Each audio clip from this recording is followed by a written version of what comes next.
কালকে সকালটাই কিন্তু আমার হয়েছিল এই 1 কাপ চা দিয়ে। আর হঠাৎ করে এখানে দেখলাম ডোডোবাবু এসে হাজির কিছু বলার জন্য, বুঝতে ঠিক পারিনি। তো যাই হোক, আমি চলে গেছিলাম রান্নাঘরে ডোডোর খাবার তৈরি করার জন্য। এখানে কিন্তু সব সবজি কেটে নিয়েছি, গাজর, আলু, আর তার সাথে কিন্তু ছিল কুমড়ো। আর এখানে দুটো মাছকে হলুদ দিয়ে মাখিয়ে নিয়েছি। এইবার সবজিটা আর মাছটাকে ফোটানোর জন্য, মানে বয়েল করার জন্য, আমি এখানে হলুদ দিয়ে আমি এখানে বসিয়ে দিয়েছি গ্যাসে। তারপরে চলে গেলাম স্নান করতে। আর স্নান করে এসে ডোডোর খাবারটাও দিয়ে দিয়েছি। ও কিন্তু আজকে বেশ ভালোভাবে খেয়েছিল, কারণ ওর খুব পছন্দের খাবার এটা। তারপরে আমিও কিন্তু এখানে লাঞ্চ করতে বসে পড়েছি। আর লাঞ্চে ছিল প্লেন একটা সবজির তরকারি আর ছোটো মাছের একটা চচ্চড়ি। তারপর লাঞ্চের পর যেরকম আমি ফল খাই, সেরকম আজকে ফলে ছিল লেবু, আপেল আর আঙুর ফল।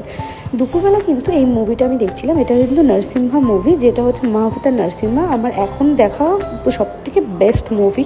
আর এটা দেখতে দেখতে আমি একটা ডেয়ারি মিল্ক খাচ্ছিলাম একটু হলের ভাইবসটা নেওয়ার জন্য।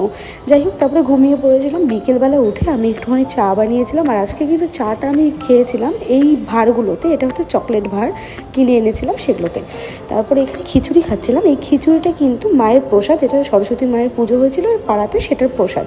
আজকে ডিনারে কিন্তু ছিল দারুণ মেনু, সেটা কড়াইশুঁটির কচুরি, আর তার সাথে কিন্তু ছিল গরম গরম আলুর দম।